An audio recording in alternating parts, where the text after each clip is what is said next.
Hi everyone, my name is Natalie. Today is Thursday and I thought that I would do a book tag.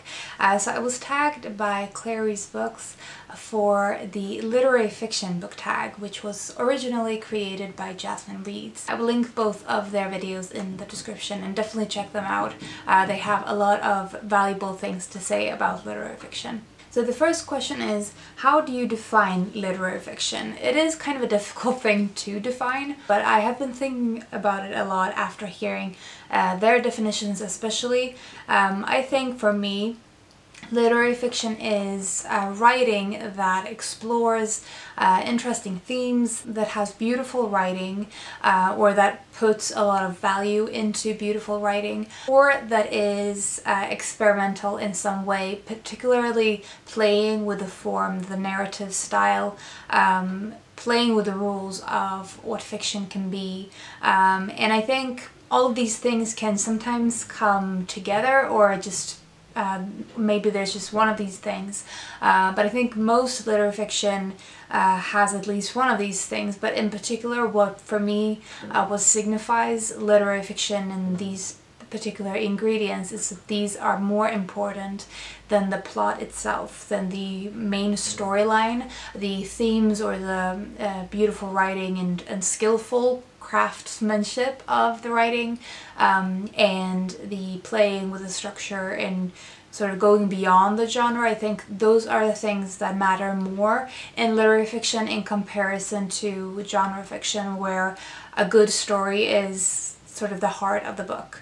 That's how I define it anyway, and I know that a lot of people put a lot of value into character studies, but I feel like a character study could be found in a lot of genre books as well, which is one of the things that we will definitely get into in the next question. Which is, name a literary fiction novel with a brilliant character study. So the one that I've chosen for this is Circe by Madeleine Miller. So I looked at Goodreads to see how people had defined this book, or how they had tagged it, and I think most of them were either historical fiction or just fiction, adult fiction. So there weren't a lot of tags for specifically literary fiction, and for me this is the exactly what I mean with literary fiction, with a story that is a strong character study of Circe, the daughter of the sun god Helios. For me, the whole point of this book is the character study of Circe, of seeing her change with the various events in her life, seeing how the things around her shape the choices that she makes, and how those things change her as well, how she looks at the world. The third question is, name a literary fiction novel that has experimental or unique writing. So for that I have chosen The Notebook by Agota Kristof. So this is actually the entire trilogy of the Twins trilogy, or the Book of Lies trilogy, and I think it's sort of, this answers sort of both the Notebook itself on its own and the trilogy as a whole. So this follows two twin brothers who are left with, I think, their grandmother during the Second World War to stay with her while the war is on. She uses sort of titles for everyone, all of the characters aside from the twins themselves. In particular, what this does, the trilogy as a whole, but probably in particular the first one, is playing with the idea of narrative itself. So it's not quite clear what is true. It's quite dark and horrible, the first book, but then you come to the second, and all of what happened in the first book is turned around with a new perspective. Some of the things that happens in the second book questions a lot of the things in the first book. So it's, the whole trilogy, I think, is done in a really experimental way, in playing in particular with truth and with the narration, who is telling the story, and how we're always seeing stories through someone's eyes. The next question is, name a literary fiction novel with an interesting structure. For that, I've chosen Fever Dream by Samantha Schweblin. So this is the story of a young woman who wakes up in a hospital. She doesn't really understand how she ended up in this place, and we see her talking to a young boy, and eventually we figure out who he is. But the whole book is about motherhood and about having a child and the relationship between a mother and a child. The structure is sort of, the title Fever Dream is sort of the best way to describe the structure of this book, because we are only given information in very slight ways, like we're in a distance, but at the same time we have this really rapid pace. It gives the whole book a feeling of a fever dream. It feels like you're experiencing the confusion and the haze of the protagonist having a nightmare and waking up and not knowing if it's ended or not. The next question is, name a literary fiction novel that explores social themes. So I've chosen two for this, and both of them deal with motherhood, because that is something that I'm really interested in reading about. So first we have Please Look After Mom by Kyung Shin. This is the story of a mother who goes missing, and it's told through the various characters around her. So her children, and I think her husband as well, is narrating what is going on after she has gone missing, and they are trying to figure out where she is. But the thing that I find really interesting about this is that through their eyes you realize how much they depend on her and how much they expect of her. She isn't supposed to be her own person, or she doesn't seem to have the room to be her own person, but just to be the mother constantly. To be the wife and the mother is her whole identity through their eyes. And when she goes missing, they can hardly even imagine where she has gone, because they haven't actually known her that well, or at least they don't know her separate from the roles that they are that they sort of put on her.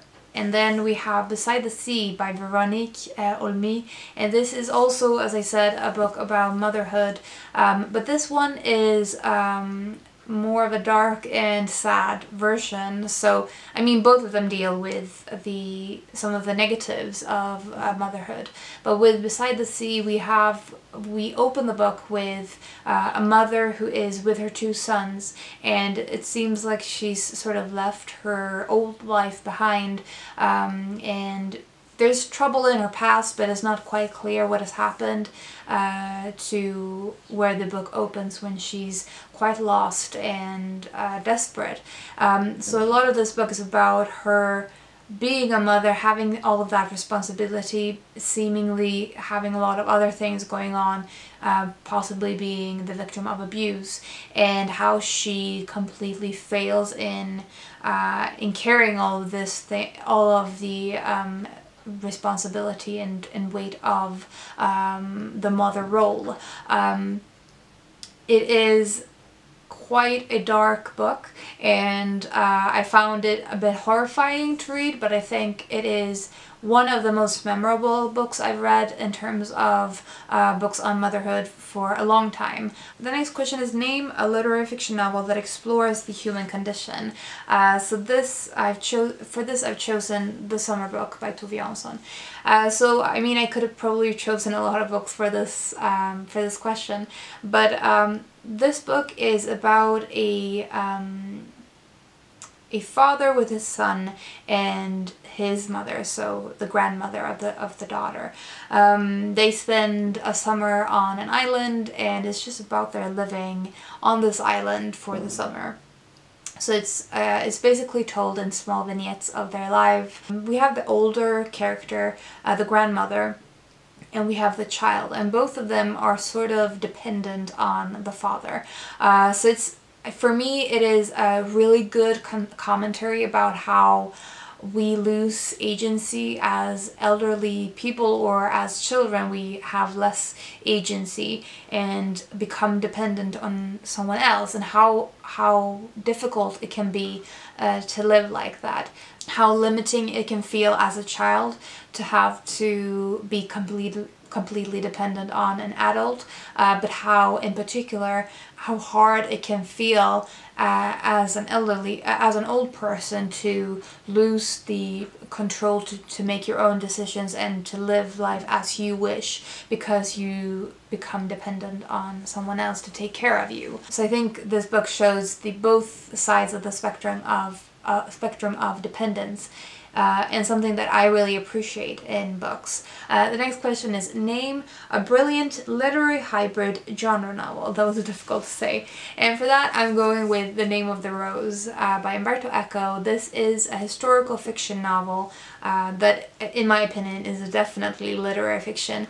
It's set in the medieval times and in a monastery where I think when the book opens, there's a death that is quite suspicious, and one of the people in the monastery starts to investigate with his master.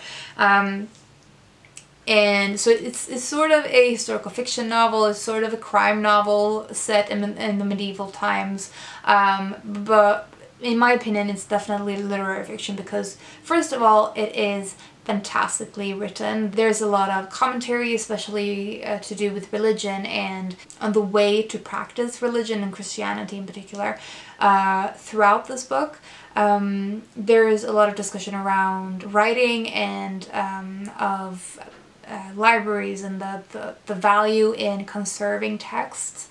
But it's also a really engaging story with interesting and memorable characters. I think for me it's just pretty much everything in one package. The last question is, what genre do you wish was mixed with literary fiction more? First, I thought historical fiction because I've really been enjoying reading historical fiction lately, and I do really like the combination of the two, as I showed in the previous question.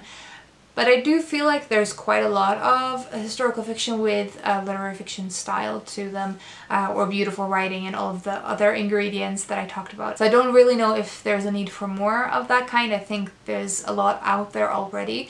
But what I thought is I would really love to have more literary fiction with gothic or horror mixed in. So with that, I basically mean Shirley Jackson. I really love books that explore the darker sides of human nature and with a bit of gothic atmosphere to them. If you have any recommendations, please feel free to share them. So those were all of the questions for the literary fiction book tag. I would love to know if you've done this tag or if you have any answers to the questions. Feel free to share them in the comments.